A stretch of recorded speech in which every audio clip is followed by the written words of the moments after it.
Oh, being a So, beginner. Let me go get my water. Sorry. It took me 33 years to actually start enjoying drinking water because of crying so much last year. My body was like, we're gonna like water now. So gotta hydrate. I had to get this thing to be able to actually drink water. So I can actually count it and make sure that I'm drinking because I'm so bad at it. It took me 33 years. Like you're good. So today we're talking about What are you talking about? allowing yourself to be a beginner. So the reason why I brought this up is because a good friend of mine, a really, really close friend of mine, Stacy, she is getting her certification in breath work this weekend. And before she left, I was messaging her, asking her, like, how are you feeling? Like, what are the emotions coming up for you? And she was telling me that she's nervous. And I was like, nervous is good. Nervous is good. This is something new you're doing. This is going to be a great step for you. She's a massage therapist and she does Reiki. So, and she's a healer. She's a healer. She knows this. I know this. Everybody who meets her knows this. But most of the time cannot differentiate like what is being nervous and what is excitement. You know what I mean? It's an excitement. Our body sees it as the same sometimes. So like, what else? Like, what exactly are you nervous about? And she said, I don't want to fail. I don't want to be bad at it. So what if you're bad at it? You've never done this before. This reminds me of my students, especially kids, right? Because they're so scared of getting things wrong and like they'll start crying. And I'm like, well, if you don't fail at it, how are you going to learn it? Interesting. Like, it's the best way. And I feel like that's kind of the programming that we have from our parents too, right? Because they always expect the best. And that's what they're encouraging you for. They're like, you got to do the best. This is the mark that they want or the grade that they want and blah, blah, blah.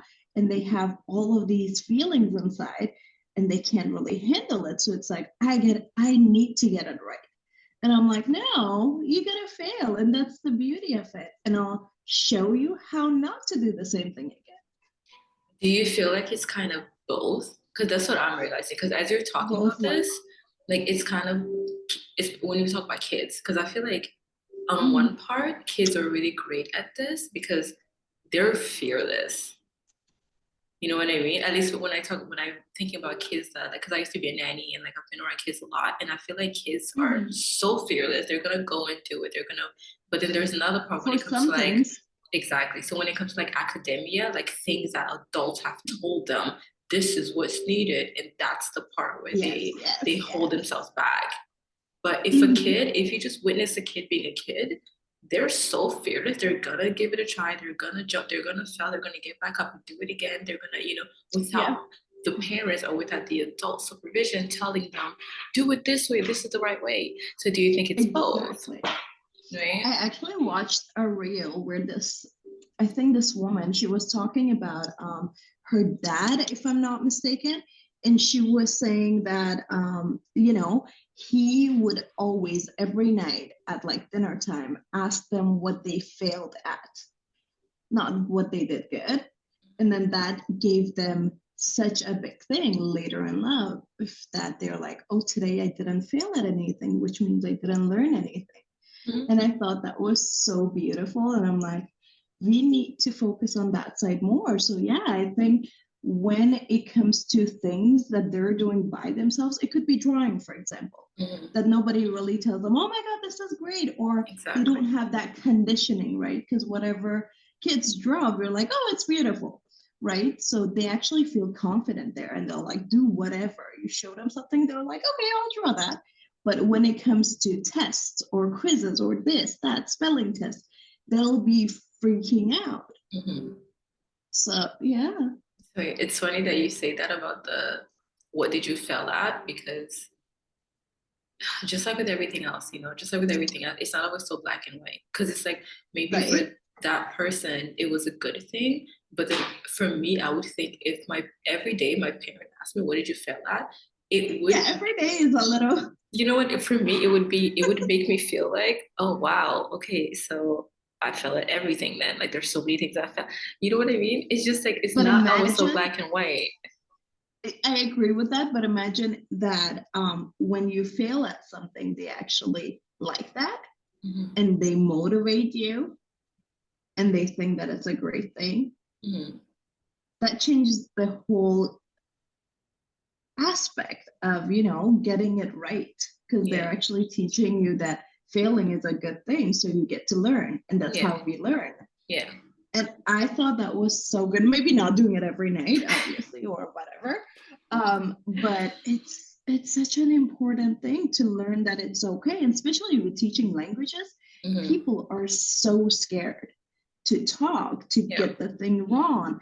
And that's why usually speaking is the hardest, right? Yeah. Because we want to present ourselves at the best. We want to sell it Absolutely. like we act like we're items that we want to sell. I don't know why we have this conditioning, but like it's crazy. And it's so hard for people to speak. Yeah. And that's why I always tell my students, I'm like, let you make mistakes because Mm-hmm. that's okay. Mm-hmm. But it's so hard to actually make someone understand that it's okay So to not be perfect. one of the tricks that I learned in NLP like a couple of years Mm-hmm. ago is that, and this is, it became one of my life philosophy, I would say, there's no such thing as failure, there's only feedback. So it's like, Yes. and when I adopted this mindset, it changed Mm-hmm. so much for me. Obviously, it didn't like change my whole life to the point of like, oh my God, now everything, but it does get me to take a step back. Because even though you just talk about the language part, right? Because as you know, like I don't speak French fluently anymore. Because when I moved to the Mm-hmm. States, I stopped speaking French. And although I lived in a French speaking province for 5 years, I didn't speak French. Mm-hmm. Lots of reasons why I didn't speak French, but one of them is mainly because, yeah, like I didn't want to make any mistakes. I didn't want to sound a certain way because when I did try to speak French, my ex would tell me, "Oh, you sound prissy. Oh, you sound like, oh, I can't speak with you. I can't speak to you in this language because you sound weird. You sound different. You sound, So like I stopped even trying, but also because I internalized it because it's like I could have been like, so what? So what? You think I sound this way? There are other people who think I sound like I'm singing. There are other people who Mm-hmm. love my accent. There are other people who Mm-hmm. want to hear me speak, but I internalized it. For me, it became like, oh, well, I don't want to make any mistakes, so I'm not even gonna try you know? Yeah, no, I can so relate to that because when I first came here, obviously, I practiced my Turkish and everything. I knew it, but I couldn't speak for a month because it was just so weird, and it was just weird. I can't even explain it. And Yeah. then when I got used to it and was speaking and all that, whoever that would make any comment about my accent, it would freak me out and make me so disappointed because like I worked so hard for this, right? Mm-hmm. But I think it's just an important thing to remember that it's okay to make mistakes. We're not perfect. The perfectionism, where do you think that comes from, actually? Mm, I was gonna Because say somewhere I read that it's a protective mechanism that we have. perfectionism. Yeah, we're Absolutely. trying. Okay. So give me your side of. Absolutely, for sure. Well, even as like I was just saying with the language thing, it's like I Mm-hmm. don't want to appear, I don't want to fail at something. I don't want to like not be good at something. And in this Mm-hmm. case, it's speaking French. It's the language aspect of it. Therefore, I'm not even gonna try because I'm not gonna get it perfectly. Mm-hmm. But again, going back to like the beginning of us saying like it depends, right? It depends because even if we talk about like adults, now we're not the kids anymore, but not like not as adults. When you think about you're scared to try something, right? But you're excited by it, you're nervous by it, but you're scared by it because you don't want to not be perfect at it. But there are also other aspects where people would rather start something new than continue something because it got difficult or because, you know what I mean? Even thinking about like a new relationship. So many people jump from relationship to relationship, you know what I mean? Where they jump into something new because it's exciting, it's this and that. And that fear of failing is so far away now. You know what I mean? That it's like, it's not close anymore. It's like, oh, this is a new person. Maybe there's a chance I'm not going to fail this one. So therefore, I'm going to take more of a chance or risk with this one. You know what I mean? So it goes back to like, Makes it sense to me. Yeah. depends. It's so wild to me that I'm like, and it just takes that mindset switch, that mindset shift, you know? So the things that you're afraid to start on, the things that you're afraid to fail at, it's like, what is something in your life that you haven't been afraid to start or you haven't been afraid to continue on? And like, what is that shift that it took to now see that situation as something else? And how can we bring those lessons or those ways of looking at it into like this specific situation? Yeah. Actually, when you were talking, I thought of people that are stuck in one job. You know how there's some people that have worked in the same job for like 20 years? Mm-hmm.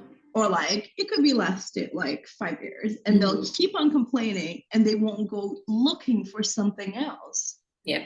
And it's just like, come on, if you're not enjoying it, just go, leave it. But we like the safety and comfort, and we Mm-hmm. don't want to leave that, no matter if you're suffering. Mm-hmm. What is that quote? It's Oh my like, God, this is gonna go so. Okay, yeah. obviously, of course, but there's a quote that says, it's something about like the devil you know is better than the devil you don't know. So even though somebody Oh, might, even though somebody might complain and bitch and moan about certain parts, if they're not doing anything to improve it, they're so stuck and they exactly. become comfortable in that space. So it's like they're gonna complain every day and like be miserable every day, but it's a miserable that they're comfortable with. It's a miserable that they know, other than the thinking like, oh well, if I'm not improving this because like, I'm so stuck in this specific way of seeing things or experiencing something, and I Mm-hmm. want to improve it, but I'm not doing anything about it. Well, I'd rather be in it because trying something new. What if it's Yeah. worse? What if I'm more miserable? What if it's all the what ifs instead of like making a choice and just in that choice being for you to fully take it as like for me an adventure. My thing, I'm always like it's an adventure. Everything's an adventure to me. No, it is. It's life. life life is the That's what it greatest is. adventure to me. That's what it is, though. I feel like if you're not trying, then we're not getting anywhere too. Yeah, yeah. I Yeah. mean, I didn't want to go that route, but you opened that door. No, but it comes with this feeling, right? With this Yeah, fear. yeah. Excuse me. But I feel like it just doesn't make sense to me. That I guess that's not who I am as a person too, because I like Yeah, to dive in. No, yeah. no, not. I'm pretty logical too. I couldn't even say that. You are. I feel like you're one of the people in my Thank you. life that has like a nice balance. Really, because I feel like I'm like going between my mind, my heart, my soul all the time. Oh God. I think they're way more in harmony than you realize. Oh, tears. Here we go again. Always. No, I feel like I do like to dive into things with a little bit of logic Yeah. because don't want to let that go Yeah. fully. But also, it's just if you're not trying, we're not experiencing too. We're not living too. You're not growing. You're Exactly. stagnant. If you're always in your comfortable zone, then where are you going to go from there? It's Years like and years, being. I used to say, what is a comfort zone? Because to me, it was like, and people would praise me. People would be like, you're always trying something new. Like you're everything that like interests you, you actually give it a try. I'm like, yeah, because like, what is a comfort zone? What is a comfort zone? To me, I just like, it's not a thing for me. You know what I mean? It's like, I do want to try things. I do want to, this little box that people or I put myself in. I do want to break out of Mm, it. And also because again, life is the greatest adventure. If I'm not dancing with it, if I'm not doing it, like what is the purpose of me being here? To just be comfortable and be in my little box and like, oh, I'm happy and that's it. There's so many things I haven't experienced yet. There's so many people I haven't loved yet. There's so many trees I haven't hugged yet. that is so true. I feel like the more materialistic things you have or you hold on to, it could be even money or status, it takes it away from you truly experiencing and living, if that makes sense. Attachments. Right? Like, I love attachments. I think they're great things, but also the knowledge, the awareness of knowing that nothing is here to last forever. Nothing is really yours. Nothing is really ours. Exactly. Our bodies are not ours. So yeah, I think that's another thing to kind of focus on. oh, so good. I wanted to eventually make it that way, but of course you already took it there. Of course, attachment. If you even look at anything having to do with spirituality, attachment and like detachment is always on there. And I believe people take it the wrong way. I believe people think it means that you have to be cold and separate. I don't think that's it at all. I think it's you don't have to fully. distance yourself or stop your feelings or not dive into it. But here's how I see it. I'm like, it's to fully immerse yourself when it's there, to fully experience it when it's there. I mean, fully go all in. And when it no longer aligns, when it no longer, you no longer have that feeling where you no longer want to do something, instead of being stagnant and being stuck in there, to detach from it. People have such a hard time with letting go of things, of places, and I'm so freaking glad. As much as when I was a child, I hated the fact that I moved around so much. I hated this because I was always a new kid at school. I was always a foreign kid. I was always whatever. But as I grew into an adult, I realized what a gift this skill my mother gave me. Yeah. What a gift. I just got like full body chills. But like what a gift, because like when I immigrated to Canada, I was coming with 2 suitcases and I had to leave one behind. The one that I left behind had all of my baby pictures in it, had like videos from like my communion, from like birthday parties, had so many of my childhood things in it. And that's the suitcase I chose to leave behind, which is nuts because you're like, but the other one was more important to me. The other one was, these are things that I can wear. I'm going to a cold climate. Things that I have from Haiti, it's not going to serve Daily me. needs. It's not going to serve me in this new climate. Why? It just made sense to me to just take the stuff that I would know that I would need in this new phase of my life, in this new place, and leave behind the things. Of course, I would love to have my baby pictures back. My friend actually has a suitcase in her basement somewhere. What? Aw, okay, that's beautiful. but I mean, it's been 14 years. But like people are so attached to things, and I don't think we realize like how deep it goes. This attachment, it goes so deep. Like even like my business, walking away from my business last year. Like, does it hurt? Of course it hurts because I worked so hard for it. That hurts me. But it also wasn't as hard that was just not fair. I have to say that. And sometimes life is not fair. And sometimes, life is not, things happen. But to me, it's like life is not fair. It was not as hard as people perceive it to be. Because whenever I like bring it up, a lot of people in my life are like, wow, like you worked so hard for this, blah, blah, blah, all of this. And I'm like, right. And I almost feel like that was an old life of mine that I had to leave things behind and like in order to move into the next stage. And that was one of them. And even before that, when no, that was something we also talked about back then. Yeah, but even when we're talking about moving to Mexico, when we're talking about moving to Mexico in 2021, I was so ready to like, we can set up the business in a way that we can actually not be so stuck in it. But this is me. You never had that mindset. You never had that mindset. You were like, let's go. Could work it out. Yeah. Even being away. Yeah. We could.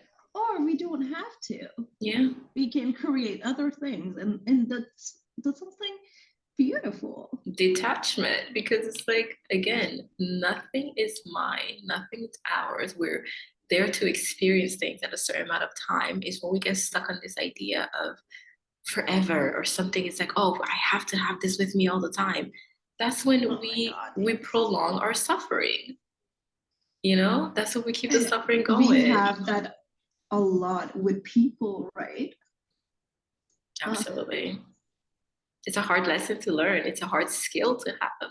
But I honestly believe it's necessary, and I don't think it's something that's talked about enough in this way of being clear and logical. It's mainly talked about in a spiritual sense of, again, just kind of like, oh, okay, like cut off a bulb and that's it. But it's like it doesn't have to be that. Exactly. I completely agree with that because sometimes it's just too much for me the way some people put it. And I'm like, that doesn't go for me. But putting it this way, it just feels right. Yes, too much of everything is bad, right? So attachments too, or Yeah. anything else. But I feel like we have a lot of those material attachments as well as people, right? Which comes from the conditioning, the system, I feel like, because they want to put you in this spot that you're comfortable, you feel safe and secure. And after a while, you Which don't is want an to get out of illusion. your should I go there? Oh my God. So I don't know. I feel like we're just stuck there. Even marriage, if you think about it, why do we have marriage? Right? Well, would It's you do like, this to me? We had this why? conversation because we had this conversation over the week about marriage, and you just gonna bring it back up. Well, the thing is, I look at marriage differently, right? Like, I'm not a marriage person, but I She's am married, by married. the way. The way I do marriage is different. The way actually, I should say we, because it's two of us in it. So we chose to stay, I guess, in a girlfriend boyfriend state relationship or What does that mean? lifestyle, What does that mean? meaning that I hate being called married or say husband because I feel like when you say those words, there is a concept in people's minds that, after you're married, you have less free time, you have less, you're not available as much for others or even for yourself, or you gotta have kids, you have, 9 to 5, come home and then be with your husband, with your kids. That lifestyle that we all think of, and we're not free anymore. And I can't do that. I don't love that. I believe in a more, more balanced relationship where people have their own time and they have their freedom and choose each other every single day. Doesn't matter if you're married or not, you gotta be choosing that person every day. And I Partnership. feel like I feel like when I say partner, it just fits in better Yeah. than marriage, because the marriage concept in our world is so off, I think. The mom has nothing else to do than the housework and job, and now, housework and kids. And nowadays, we also have to work. So it's like everything is on you. And then the men, in most of the cases, right, they're just working. And it's like, where is the balance? Why do you need such a lifestyle if the man is only going to work and coming home, cannot even be a good father or a good husband, or, then why do you need that? And I hate this system that we are raised in, thinking that this is okay and this is how it's going to be, So do and you? limiting ourselves. That's my main problem with it, the freedom, the limiting. Yeah. And I don't like that for anyone. So the marriage rate is declining, has been declining the past like decade or so. Even more so, I think, since the pandemic. But do you think it's because, how can I ask this question? Do you think it's because people are realizing more and more that the government doesn't have to be involved in your partnership? Because what you described to me is a partnership. It's not necessarily like marriage. And Exactly. we had this conversation this week where I was like, I've never really considered or thought about marriage. And I'm 34 years old now. I've been in 3 long-term relationships, and the first one he did actually propose, but I turned it down. We were kids. We had no. Um, but my last 2 long-term relationships, marriage never really came up because I was very clear from the beginning that I was like, I don't really want to get married. If it happens, it happens. But it would be more of a like, oh, if we were somewhere and I'm like, oh, let's get married, and we got the feeling. Because to me, what I was always more focused on is the partnership aspect. And as somebody who's very independent, as somebody who is, I love my alone time. I've always loved my alone time. Like I need to be alone. I need to replenish myself. But I also do love being in a partnership. I love giving so much of myself. I love being there fully for somebody, and I require that in return. And to me, that doesn't necessarily mean marriage. So, what I was going to go back with the question is, do you think maybe it's the labels? I can comment on that. Should I? Or maybe I shouldn't change the subject. Okay. Do you it's think nothing you don't know? Okay, sorry. Do you think maybe it's the labels that we're attaching to too much, maybe? Because just like in a partnership, just like in anything, it's the people that make the rules, the people that come together and say, these are the conditions, these are the rules, these are the things that I need and the things that I want in order to show up, in order to be in this unit. I think that's where we're going wrong, actually, because we are taught this specific thing of what marriage is, and we're going by that. And people don't really do their own thing. Maybe that's changing nowadays a little bit, but usually the cultural way of looking at it in Turkey, oh my God, crazy. But even in Canada, I see a lot of people that, they're always at their parents, they're always with the kids, they have that life everywhere pretty much. I feel like people are missing the concept of we can make whatever we want happen in this label. People are stuck on like looking a certain way or like wanting to be the best and not realizing that, it takes how I see it is that it takes like a compounding effect. Like you're adding onto your skill set, you're making it better, you're making it, you know what I mean?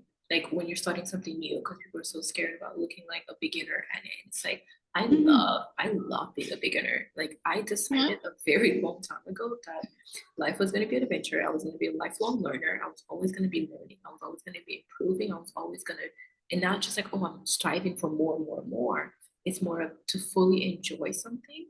I want to go deep into it. That's how I see the world. It's like I really want to immerse myself. I want to be in it fully. And for me, that, like if you're in something fully and you're experiencing it in its full capacity, yeah, you're gonna get better. Yeah, you know what I mean? You're gonna get more comfortable with it in a way that you're always looking to go deeper into it. While you were talking, I was actually questioning if we really know the difference between being excited, nervous, and fear, which is something you talked about earlier. But a lot of times we just don't know what it is. Right. It kind of took me a flashback to when I first started teaching, like my very first day when I walked into a class. I was only going to do speaking, so it should be really easy for any of us to do, but I was literally shaking. And it's like, is it that I'm scared of it, or is it that I don't know what this feeling is? And I'm not sure what to expect, that I'm nervous. Or am I just excited to be able to experience this? And a lot of times, oh my God, with my students, I spend so much time, especially with the kids, to talk about feelings. That feelings and emotions topic, it lasts so long for me because I feel like it's so important to make sure that they know what each feeling is, because the only way we can figure out ourselves is by knowing our feelings. And I feel like so many times we don't actually know what we're feeling. And it takes time, right? To stop, to process it, to sleep on it, to go back to it. And the thing is, emotional intelligence is so, so, so, so important. And I think we need to talk about this more and more, especially in the world that we're living in right now, where we're exposed to so many different things. And it gets very cloudy to know, like, what is my emotion? What is another person's emotion? How can I set boundaries in a way to, like, protect myself? Not to keep, to, like, punish or resent somebody else, but to, like, protect myself in a way to show up for myself more. Because the more I show up for myself, the better I can show up for somebody else. People are walking around not knowing how to regulate their emotions. They shut and repress, And then when the emotions come, it's like the whole thing has been open. When it's like, if we knew how to regulate emotions, these big things, this big crisis, this big like, oh my God, I don't know what's going on, wouldn't be as bad because we would then know how to process it, how to deal with it. And nervous system is, oh my goodness, it's such a huge thing because as much as we don't acknowledge this, many of us are walking around in survival mode. We are constantly stressed. Yes. We are constantly stressed under survival mode. And when you're under survival mode, the process that you do to survive is not the same as you're gonna do to thrive. It's not the same as you're gonna do to rest. It's not gonna be this. It's not gonna be the same. And even being able to distinguish and differentiate, survival mode, because this is something that's coming up for me a lot recently. Where I'm realizing that I've been in survival mode for more than half of my life. If anything, I think the first time I had a panic attack at 9 years old. Ever since then, I've been under survival mode. I've had little moments where I've been in thriving little gaps, but as a whole, it took me, I think, until like maybe like 2 months ago to realize, holy crap, I've literally been living under survival mode my whole life. This is insane. And it's like a lot of the things in my life that, had issues with it. I'm like, oh, there's like a resistance or something.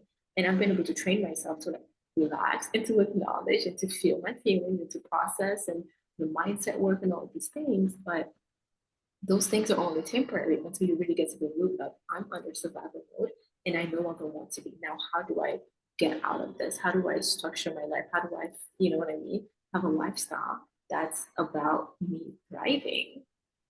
And that does include now I like to be, and it does include being comfortable with being uncomfortable. It includes being comfortable with starting new. It includes, and again, for somebody who's always starting something new, we all know this, being honest with myself about, what is even behind that?